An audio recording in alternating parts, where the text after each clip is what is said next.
I watched her dig up her own grave in the moonlight and lie inside it smiling. I know how that sounds. Crazy, like something out of a bad horror movie. But I swear on my life, everything I'm about to say actually happened. This was in 2017. I just graduated from university and traveled to my uncle's village in southern Nigeria. It was a quiet place, no electricity, no running water. But I needed a break from the noise of Lagos. My uncle was the local chief, respected, wise, a man who never smiled too much but loved deeply. He lived in a large compound with mud walls and 3 separate huts. One for him, one for his wives, and the third, well, that's where the princess lived. They called her Princess Adanna. She wasn't his daughter or his niece. No one really knew where she came from. They said she'd arrived in the village years ago as a child during a storm, alone, dressed in royal beads and covered in white chalk. The elders said the gods had delivered her to them, so they gave her a hut and treated her like royalty. But people feared her. Even the birds went silent when she walked past. She never aged, I mean it. I'm 26, and she looked exactly the same as the day I arrived. Tall, dark, glowing skin, long braids that reached her waist. Always barefoot, always whispering to herself. The villagers didn't say much about her, but one thing was clear: never visit her hut after dark. One evening, curiosity got the best of me. I was returning from the stream with some of the younger boys when I noticed light coming from her hut. Not candlelight, not fire. Something blue and cold like the light from a phone screen, but wrong. I paused. I could hear her humming, and then something happened that still haunts me. She stepped out of her hut, except her feet didn't touch the ground. She hovered about a foot above the earth. Her eyes were glowing, I swear. Not shining, glowing. I dropped the bucket of water and ran. Later that night, I told my uncle what I saw. He didn't look shocked. He didn't even ask questions. He just said, "You saw her true form. She's not from here." The next day, I woke up to shouting. Villagers had gathered around the forest edge, pointing and praying. I pushed through the crowd and saw her, digging a shallow grave with her bare hands. No shovel, just her fingers. She was humming again, the same song, and when she finished digging, she laid inside the hole and whispered something into the soil. Then she started laughing. Not the kind of laugh that makes you want to smile, the kind that freezes your blood. My uncle pushed me back and said, "This is not for your eyes." But I couldn't look away. She closed her eyes, smiled, and lay completely still. For 3 days, no one touched the grave. On the 4th day, the grave was empty. No dirt piled up. No footsteps, just the empty ground, like nothing had ever been there. People stopped speaking her name. The children stopped singing at night. And when I left that village 2 weeks later, my uncle only said one thing to me: "If you ever hear her song again, run and don't look back." I don't go near forests anymore. And when I hear someone humming alone at night, I close my window and pray. I wish I could say that was the last time I heard about Princess Adanna, but it wasn't. A year after I left the village, I started having dreams. Same one, over and over again. I'm standing in that same clearing by the forest, and I can hear her humming that song, the one she sang while digging her grave. Only this time I'm alone. No villagers, no uncle, just me and the sound of her voice. Each time I try to move, my feet won't budge. I just stand there frozen, while she walks out of the trees, barefoot and smiling, eyes glowing, humming like she's happy to see me. In the dream, she never says a word, but the fear, it stays with me even after I wake up. Then in late 2018, I got a call. My uncle had passed. The village said it was natural causes, but the way they said it didn't sit right with me. The elder who called me didn't even speak his name, just said, "The chief has gone to the land of our fathers. Don't return." I didn't listen. I traveled back for the funeral. The compound was smaller than I remembered. Or maybe it just felt that way because it was quieter. Too quiet. No chickens. No kids laughing. Just the heavy heat and the sound of old women whispering behind their wrappers. They buried him near the forest, like tradition demanded. But as we lowered him into the ground, I heard something that made my chest tighten. That song. That same cursed humming. Faint. Like it was coming from underground. I turned around fast. No one else seemed to hear it. After the burial, I asked my cousin if Princess Adanna was still around. He looked at me like I was mad. "You still remember her?" he said. "She's not here anymore?" "She left the morning the chief died. Took nothing. Said nothing." He paused, then added, "But some people say she didn't walk away, that she vanished into thin air." That night I slept in my uncle's old room. Around 3 a.m., I woke up to scratching. From under the bed. I stayed still, thinking maybe it was a rat. Then the scratching stopped and I heard it again. The humming. Louder this time. Coming from under the bed. I didn't breathe, didn't move, just prayed. Then I felt something cold brush against my foot. A hand. I jumped up, grabbed my bag and ran out of the room barefoot. I didn't stop running until I reached the bus park. I never returned to that village again. But last week, just 2 days ago, I was walking down a quiet street in Aja at night. Earphones in, trying to clear my head. And then I heard it. Faint, almost playful. That song. I ripped my earphones out. No one was there. But on the sidewalk near the gutter, someone had scratched words into the sand with a finger. "You came back too late." I don't know what she is, or why she chose me. But if you ever hear a woman humming outside your window at night, don't open the curtain, and never follow the sound. I don't talk to anyone about this anymore. When I first got back from the village, I tried telling a few friends what had happened. They laughed, said I must have eaten something weird or dreamed the whole thing. Even my pastor told me it was grief-induced stress. But how do you explain that the same song keeps following you, no matter where you go? How do you explain waking up with mud under your fingernails when you live in a third-floor apartment? I moved out of Lagos not long after the sidewalk message. I just needed peace. I found a quiet town in Ogun State close to the hills. No noise, no neighbors, just a one-bedroom flat and silence. For a while, things were okay. Until I started getting mail. No stamps, no address. Just small folded notes slipped under my door. The first one said, "You left me behind." The second came a week later.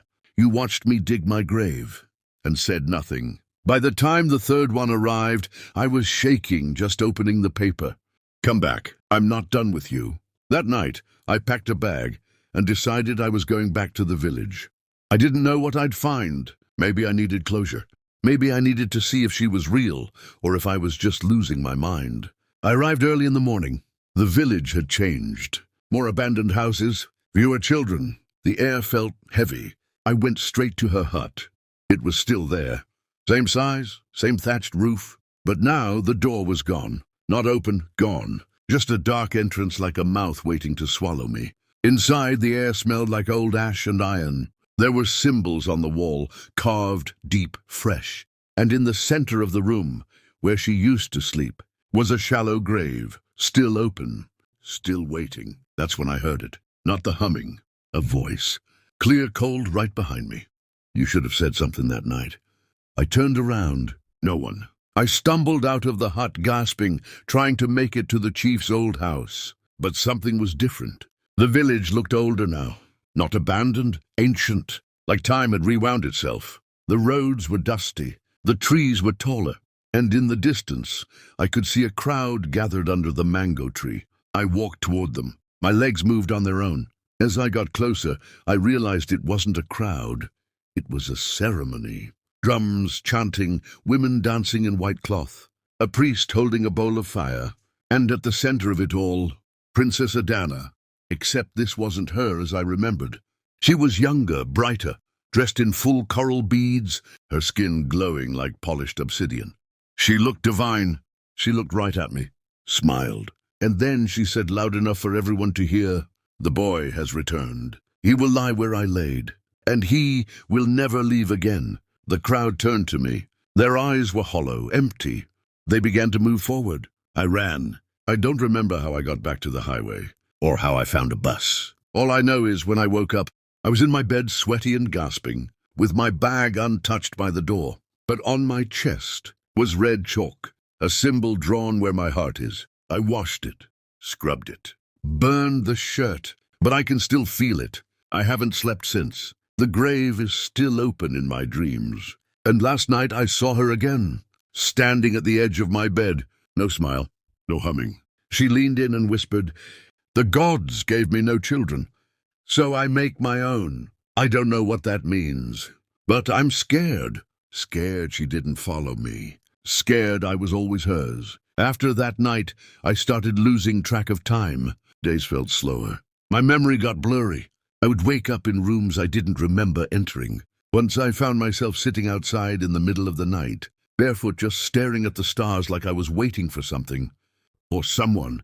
I started researching, not Google stuff, actual history. I contacted a retired Ifa priest my aunt knew in Osogbo. He didn't know me, but when I told him about the red chalk symbol I saw on my chest, he stopped speaking for a full minute. Then he said, "She's marked you." I asked him what that meant. He said, "She's not a ghost.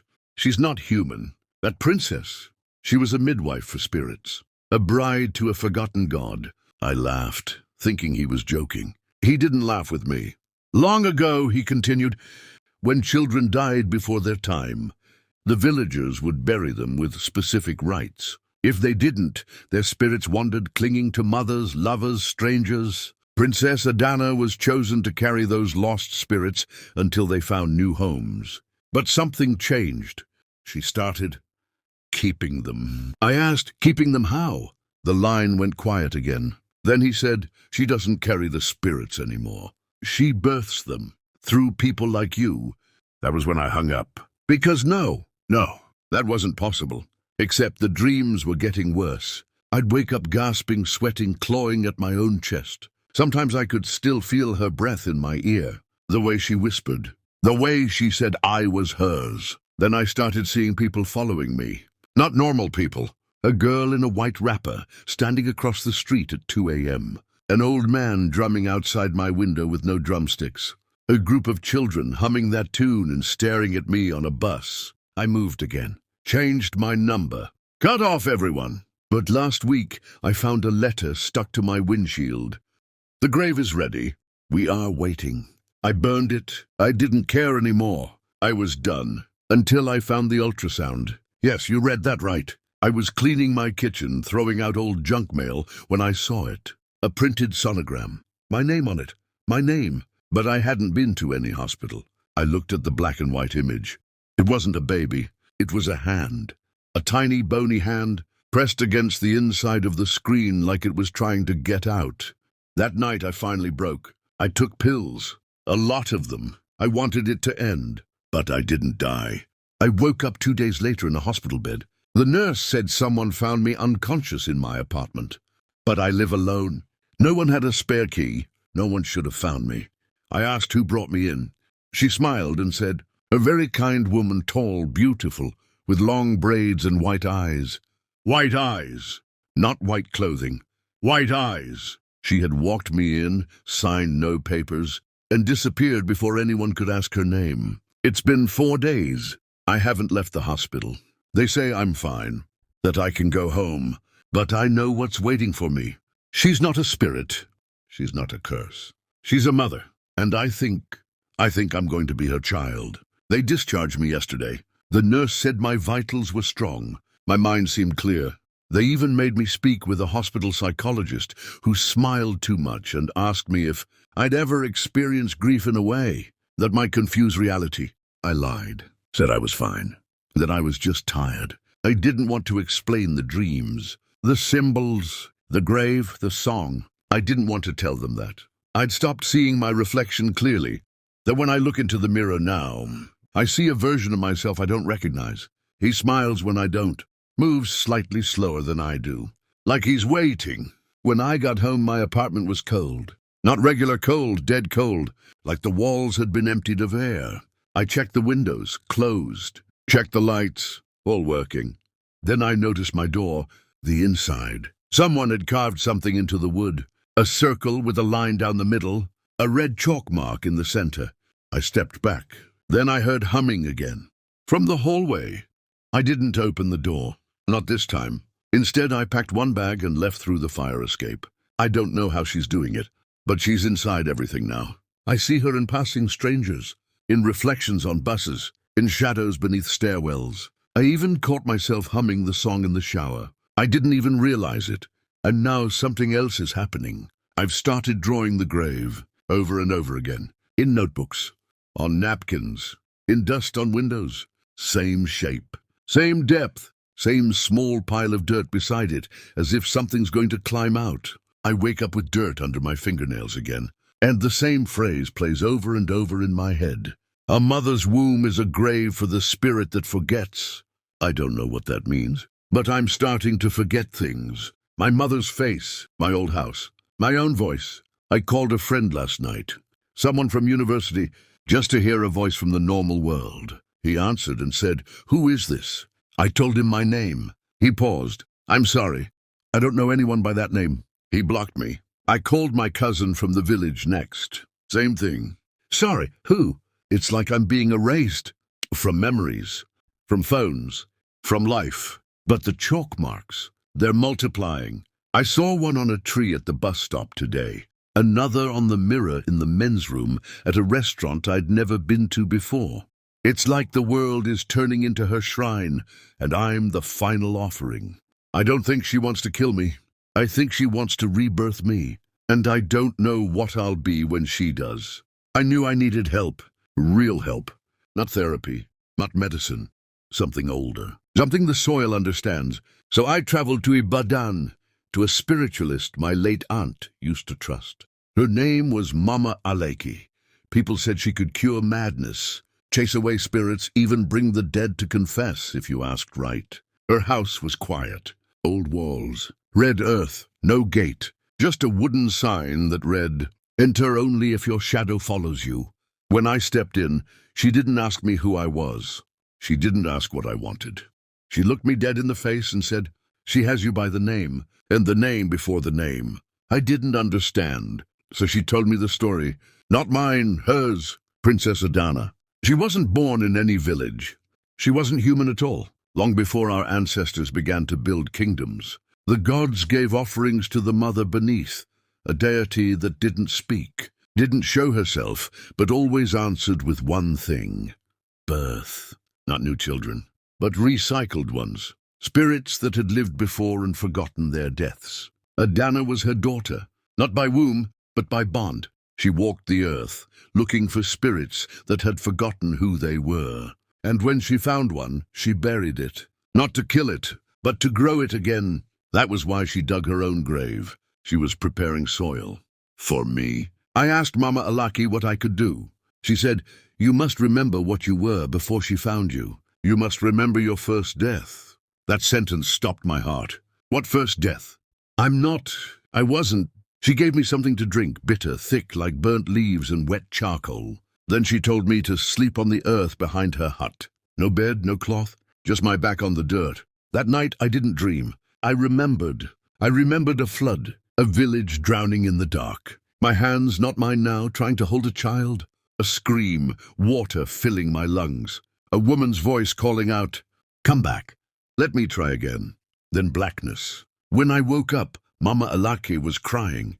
"You were hers before. She buried you once already." I sat up shaking. "She's not chasing you," she said. "She's claiming what she already owns." I asked what I could do. She handed me a small clay bowl with ash and 3 white stones inside. "Bury this," she said, "in the place where you first saw her, if she lets you." I returned to the village the next morning. Everything looked normal on the surface, but no one would speak to me. Even the wind refused to move. I made my way to the forest's edge, back to that spot, the one where she had dug her grave years ago. It was still there, still open, waiting. I knelt beside it and began to dig. My hands trembled. I placed the bowl in the hole and whispered the words Mama Alake taught me. "From where you found me, release me." Then I covered it with dirt, and I waited. The sky darkened. The wind screamed. And then I heard her, not behind me, inside me. "You left once, but not again." My body locked. I couldn't move. I couldn't breathe. I fell into the grave. Blackness swallowed me whole. I don't remember hitting the ground. One moment I was standing at the edge of the grave. The next I was falling through darkness, heavy, suffocating, wet darkness. Not like air, not like water, like clay that breathes. I opened my mouth to scream, but all that came out was mud. I could hear whispers, thousands of them, not loud, not angry, whispers like children lost in a crowd. I couldn't move. The pressure around me was crushing, like the earth was hugging every part of my body. I felt it pulling at my skin, my chest, my head, like it was trying to shape me. Then I heard her. Adanna. Not in front of me, not behind, inside me. Now do you see why I keep them? Her voice was calm, soft, like a mother tucking in her child. They forget who they are. The world forgets them. But I remember. I remember all my children. I wanted to fight her, to scream, to dig my way out. But the more I struggled, the more I remembered. I remembered other lives, being born in a village that no longer exists, dying as a child in a malaria fever, waking again during a slave raid, only to die again in chains, being born again, as a twin no one wanted, buried alive, again and again and again. And each time she was there, digging, smiling, welcoming me back. You think this is the first time you've run, she said. But where will you go? You live in my memory. My womb is your home. Then I saw her, not in physical form, but in a vision, her arms stretched wide, surrounded by thousands of glowing eyes beneath. The soil, children, adults, spirits with no age. Some wept, others smiled. All of them whispered the same word over and over. Come back. I wanted to say no, but something inside me, some forgotten version of myself, was already stepping forward. Then light, a blinding, searing crack of light above me. Hands reached in, real ones. Mama Alake. She pulled me out of the grave with a scream so loud it silenced everything. I gasped, coughed, rolled over on the grass. She stood over me, chanting, crying, throwing ash and stones into the pit. And then the grave collapsed, caved in like it had never been there. The grass grew back instantly. Silence. The forest was normal again, but nothing inside me was. Mama Alaki knelt beside me. You came back, she said, brushing dirt from my face. But not all of you. And she was right. Something inside me stayed behind. A piece of me, or maybe a piece of her. It's strange, coming back to a world that believes nothing happened to you. Everyone sees you the same. Same face, same voice, same name. But inside, something else is sitting in your skin. After the grave, I tried to go back to work, act normal, respond to messages, attend meetings. But I couldn't focus. Every time I closed my eyes, I saw them, the others. The children, the ones buried before they ever saw sunlight. The twins abandoned by tradition. The sick buried too early. The girls who bled out in childbirth. All of them trapped in her memory. Their whispers still inside me. And Adanna? She wasn't gone. She had simply stepped back, watching, testing, waiting. One night I was brushing my teeth when I looked up and saw my reflection blink. Twice, once with my eyes, then a second time after I'd already turned away. It didn't stop there. I started losing time again. I'd go to sleep in my room and wake up outside, barefoot, dirt on my hands. I found drawings under my pillow, sketches of graves, circles, symbols, always the same. Message scribbled beneath. You are becoming. I went back to Mama Alak, told her everything. She listened. Then she placed her hand on my chest and whispered something I'll never forget. The seed didn't die. It grew inside you. She planted it years ago. I stared at her. What seed? She didn't answer directly. She handed me a mirror. Look again. I looked. My eyes were glowing. Not bright, not white, just faint, like embers under ash. She told me I had two choices. One, complete the rebirth. Go back, become hers fully. Lose my name forever, but live as something new. Or two, bury her name. If you can bury her name where she first said yours, she said, you might trap her, at least for a while. So I asked her name. Mama Alaki leaned in and whispered it. I won't write it here, because I felt something shift the moment I heard it. The sky dimmed. My stomach twisted. The walls creaked. But I remembered it, and I left. The problem was, I didn't remember the exact spot where she first said my name. I returned to the village one last time. But this time it looked different. Not older, newer. Children playing, people smiling, like nothing had ever happened. It was the same village, but it wasn't. I walked to where her hut had been. It wasn't there, just trees. Then I heard the song again, but it wasn't coming from her. It was coming from me. I was humming, without realizing it. And suddenly, everyone turned to stare at me. One of the children walked up and asked, "Princess." I ran. I ran until my legs gave out. I didn't stop until I hit the highway. And now, I don't know if I left or if I brought it back with me. I stopped keeping track of the days. My phone stopped working. My watch died. I can't explain how, but technology around me just stops now. Lights flicker. Speakers hiss. My laptop types things on its own sometimes, just her name, over and over. And my body isn't mine anymore. I wake up with bruises on my neck like fingers pressed too hard in the night. I sleepwalk. Sometimes I find dirt in my mouth like I've been chewing the earth. Once I woke up kneeling beside a small tree in a park. The tree had red beads tied around it. I swear it hadn't been there the night before. I tried to dig it up, thinking maybe she was buried under it. But before my fingers reached the roots, a voice whispered in my ear, my own voice. "You plant me everywhere." That was the moment I stopped fighting. I went home, shut all the curtains, and lit every candle I owned. Then I asked out loud, "What do you want from me?" There was silence. Then a knock at the door. I stood frozen. A second knock. Then softly through the wood, a girl's voice. "It's not what I want. It's what you were promised." I opened the door slowly. No one was there, but on the ground, a box. Inside, a baby tooth, a broken comb, and a photograph of me as a child, except I'd never seen that photo before. In it, I was holding hands with a woman in a white wrapper. Her eyes were scratched out. I turned the photo over. Written in thick red ink, again. That night I didn't sleep. Instead, I dug through my family's records. Birth certificates, old documents. I called an aunt in the village who used to care for me when I was little. I asked her straight up, "Did I die once?" She was silent. Then she whispered, "Twice." My world collapsed. She told me I had been stillborn, pronounced dead twice, once at birth and once again during an illness at 4. The second time, they buried me. But I came back. No one spoke of it again. I asked her, "Who dug me up?" Another long pause. Then a girl, tall, dressed in beads. I hung up. Everything made sense now. Adanna wasn't haunting me. She was continuing what she started. I wasn't the victim of a curse. I was her harvest. And I wasn't the only one. It started with the humming. Not from me this time, from the wall. From the floor. From a woman across the street in a yellow dress, rocking nothing in her arms, humming the same tune that haunts my dreams. At first I thought I was going mad. Then I saw the mark. She turned, slightly, just enough for me to catch the back of her neck. The symbol, the circle, the line. The red dot in the center. Same as mine, same as hers. I followed her. I know how that sounds, stupid, dangerous, but I had to. For once I needed proof I wasn't alone.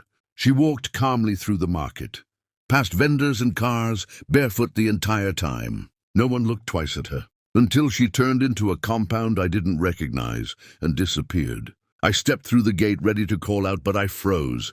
There were more of them, maybe 10, maybe 15. Men, women. One boy couldn't have been older than 9. All of them silent, still, humming the same song under their breath. And in the center of the courtyard, marked with red earth and white lines, was a bowl. Inside the bowl, fire. And in the flames, a newborn's bracelet, half melted, still smoking. A man with tired eyes looked at me and nodded slowly. "You came back." "I didn't leave," I said before I could stop myself. He smiled. "Then you'll remember." "I don't." His smile widened. "You will." Then he took a knife and drew a line in the dirt. And I swear on everything, the ground bled. Dark red, thick as oil. From dirt. From her. They call themselves the remembered. Children who died. Were buried. Were reborn. Chosen by Adanna to be vessels, not people. And now, she's calling them back. Everywhere. I sat with them for hours. No one spoke. They just sat there around the bleeding ground, eyes closed, humming. I wanted to run, but my legs wouldn't move. My body felt like it knew something my mind refused to accept. Like I'd done this before. Been here, sat in this same circle, many times. I looked at the boy across from me, maybe 9 years old. His eyes were completely white. No pupils, no color. But they were kind, peaceful. He smiled at me. "She's almost here." The man beside me reached into the fire and pulled out the bracelet. His skin didn't burn. His face didn't flinch. He tied the half-melted band around my wrist. It fused to my skin. No pain, no blood, just warmth, like a memory reattaching itself. And in that moment I remembered, not a moment, not a name, but a feeling of being lifted out of the earth, of her fingers brushing the mud from my lips, of her voice whispering again. I had died before, and she had brought me back, not just once, many times. In every generation, I was born again, and each time, she was there, either watching from a distance or stepping in to pull me back when death tried to keep me. I stood up, my chest tight. I need to leave. The others opened their eyes in unison. You can't, the tired man said. She's coming for the gathering. What gathering? She's planting the final tree. Then she becomes real again. I didn't wait. I ran, but I didn't make it far. The sky cracked above me like thunder, but there were no clouds. The wind howled, but nothing moved. And then I saw her. Princess Adanna, or whatever she had become. She was taller now. Her skin shimmered like moonlight over water. Her eyes were not eyes, just hollow brightness, and around her neck hung a chain of teeth. Baby teeth. She stepped forward, and I couldn't move. You ran before, she said. But you came back. They always come back. You belong to the soil, not the sky, and I am the soil. Then she placed her hand on my chest, and my heartbeat stopped. The second her hand touched my chest, my heart stopped. But I didn't fall. I didn't die. Instead, I felt my body lighten, like my bones were made of ash, like I had been holding my breath my entire life and didn't even know it. She stared at me, and I saw her. Not just her face, not just the woman in beads and braids, but what was underneath. The thing beneath her skin. She wasn't a woman anymore. She wasn't even spirit. She was memory. Living, breathing memory that crawled from graves and wombs and bloodlines, piecing herself together from every forgotten child. And I was one of them. She opened her mouth. But instead of words, I heard voices, hundreds, thousands, screaming, singing, laughing, babies, crying, mothers wailing, drums pounding. All at once, it was unbearable, then silence. And she said, in a voice that wasn't hers, "Do you want to be whole?" I couldn't answer. She smiled, stepped back, and let me drop to my knees. I don't remember how I got home. I just know that when I opened my eyes, I was back in my apartment, covered in mud. My reflection in the mirror was grinning, even though I wasn't. That night, I started writing names on my wall. I didn't know them, had never heard them before, but they poured from my hand. A list of children who had died in my region, between 1920 and now, all real. I cross-checked the names with old online records, forgotten burial ledgers, archived documents. Every single one was real. These were not memories, they were souls. And she was collecting them through me. I tried to stop, tried to sleep, but every time I closed my eyes, I heard the ground whispering, "One more, just one more, then you'll be full." I stopped fighting after the 57th name. At first I thought I was recording the dead. Now I understand. I'm remembering myself, all the lives I've lived under her. Each name was me. Every grave, every rebirth, every forgotten child crying in the dark. They were all versions of me. I was a vessel, not just once, over and over, lifetime after lifetime. And now, the memories were coming back all at once. I couldn't hold them. My mind splintered. One moment I was walking in my apartment. The next I was in a clay hut. 200 years ago, braiding the hair of a girl named Adaku. Then I was a slave on a ship. Then I was dying of fever in a forest with no name. Then I was a twin, thrown into a river and pulled out by her hands. Over and over, Adanna wasn't haunting me. She was waking me up. The gathering wasn't a ceremony. It was a convergence, a moment where all her chosen spirits return at once, through the bodies of the living. Not just to remember, but to resurrect her completely. She needs us to become her body, her voice, her reach. And I was becoming the mouth. I couldn't stop speaking in my sleep, chanting names, prayers, forgotten dialects I never learned. Sometimes my tongue moved even when I was awake, whispering to people I didn't recognize, but who turned and nodded, like they'd been waiting for me to find them. Her children, the remembered. We're everywhere now. and we're getting ready. It happened without warning. No flyers, no calls, no calendar date. Just one word whispered across every space I entered. Come. In markets, in buses, in dreams, written in dust on car windows, on napkins I never touched, even once on my bathroom mirror traced in steam. Come. I didn't pack, didn't plan, didn't question. I just obeyed. And so did everyone else. We all arrived from different corners of the country. Strangers, but not really. We knew each other, not by name, not by face, but by weight. That heaviness we all carried in our bones. The feeling of being lived through before. We gathered in a forest outside a forgotten village. Thick, humid air, no sound from birds or crickets. Only breathing, only footsteps on leaves. There were over 100 of us, all marked, all humming. In the center of the clearing stood a tree, massive, tall enough to pierce the sky. It hadn't been there the day before. It couldn't have been. Its bark was pale like ash, and red beads hung from its branches like fruit. At the base of the tree, a pit, shallow, open like a waiting mouth. She stood beside it. Adanna. Only now, she wasn't the girl from the village. She was something much larger. Her skin shimmered like the night sky, full of stars. Her hair moved like smoke in the wind, and her eyes, empty yet blinding, held everything. She raised her arms. We knelt, and she spoke, but not in words. She spoke into us. You are my body. I am your blood. You have died, and I have sewn you back together. Today we become one. Then the wind stopped. Time stopped. Everything fell silent. She stepped into the pit and vanished. Gone. No sound, no flare, just nothing. We stood there, confused. Then the ground trembled. Our legs moved on their own. One by one we walked to the tree and placed our hands on its bark. Every time someone touched it, the tree grew taller. Its bark darkened. Its roots stretched deeper into the earth. When it was my turn, I hesitated. Something inside me whispered, "This is your last chance. Walk away." But then I heard another voice, hers. "There's nowhere left to run. You are the first and the last." I touched the tree, and everything went black. I don't know how long I was gone. When I woke up, I wasn't lying down. I was standing barefoot in the middle of a dry riverbed. My hands were coated in red clay. My tongue was heavy, like it had been speaking for hours. And all around me, silence. No birds, no wind, no distant sounds of motorcycles or radios or life. Only the low hum of something vast and ancient breathing underneath the earth. I looked down. The tree was gone, the pit gone. So were the others. I was alone. Except I wasn't. Inside me, something had settled. A presence, a weight, like a shadow standing behind my ribs, not watching me, wearing me. When I moved, I felt her fingers twitch inside my muscles. When I blinked, I saw double. My world and hers, one eye in the present, the other buried in the past.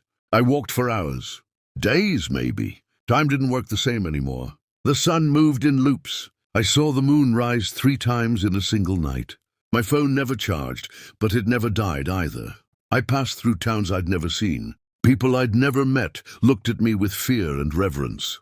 Some bowed. One man cried and touched my feet. A woman threw herself to the ground, weeping, whispering, "You came back." The soil breathes again. And I started to understand.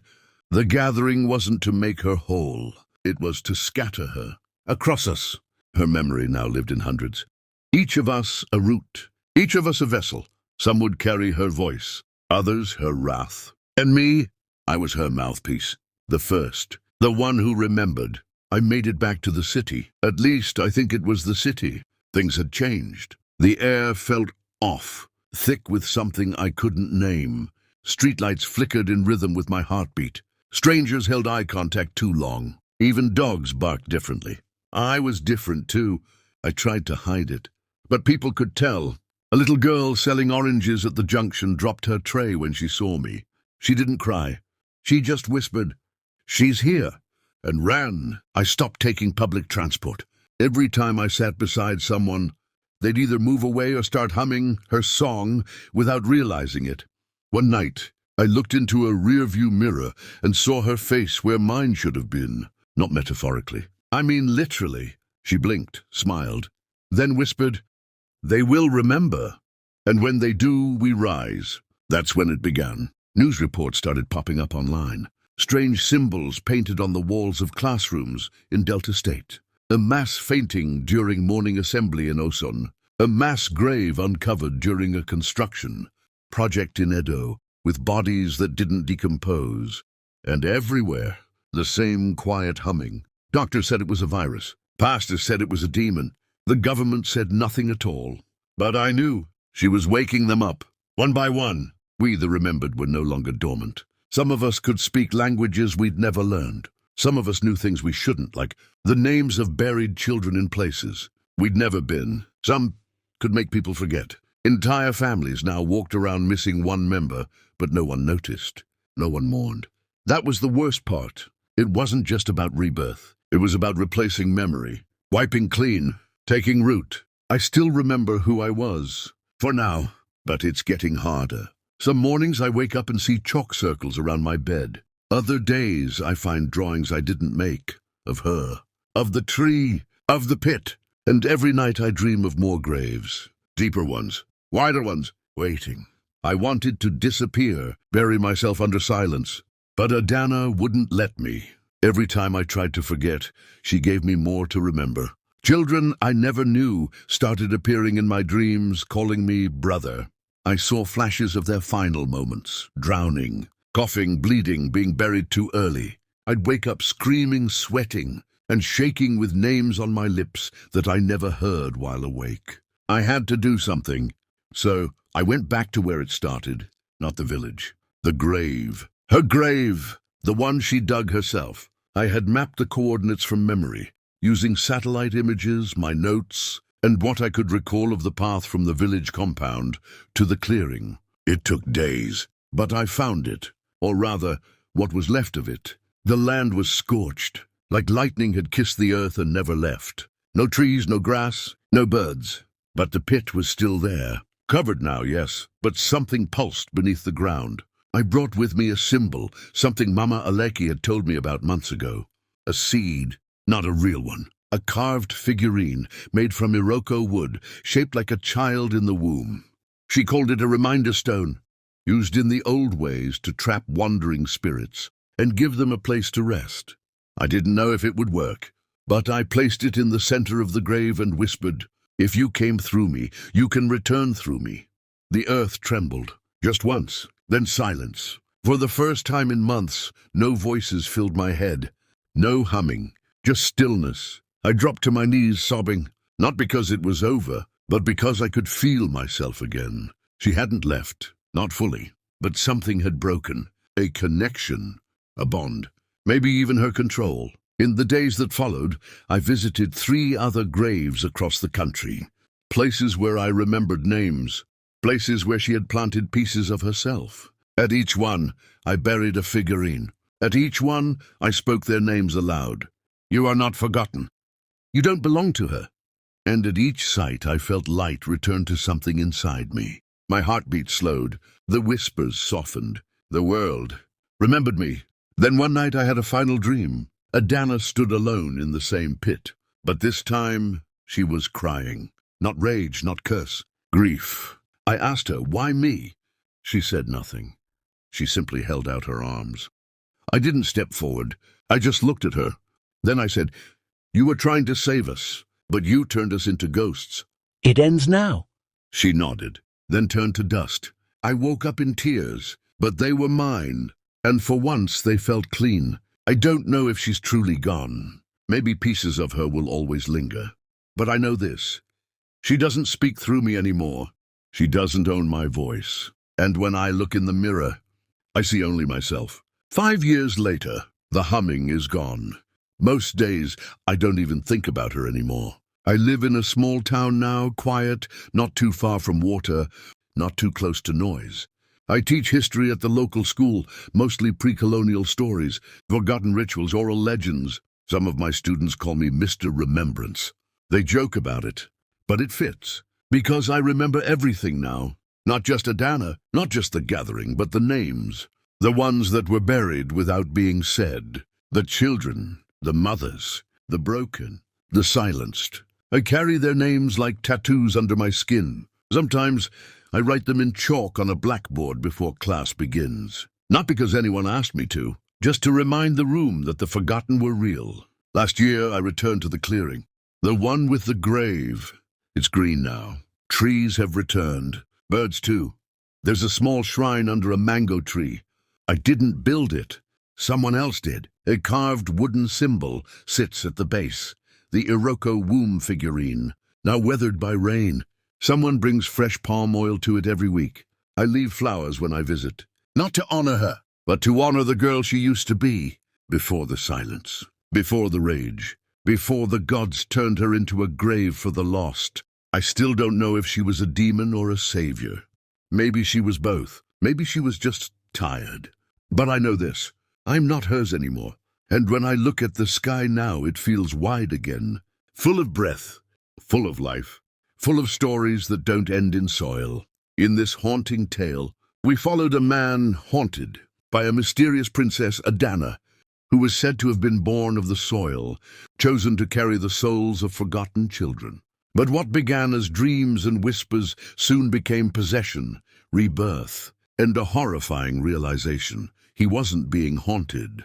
He was being used. A vessel, a memory, a voice in a long line of the remembered. Through darkness, grief, and the terrifying unraveling of his own identity, he eventually finds strength, not in fighting the spirit, but in honoring the forgotten. By remembering the dead, he silenced the one who had turned their memory into chains. The lesson? Never underestimate the power of unspoken grief. When we bury truth, it does not stay buried. It grows roots. It takes shape.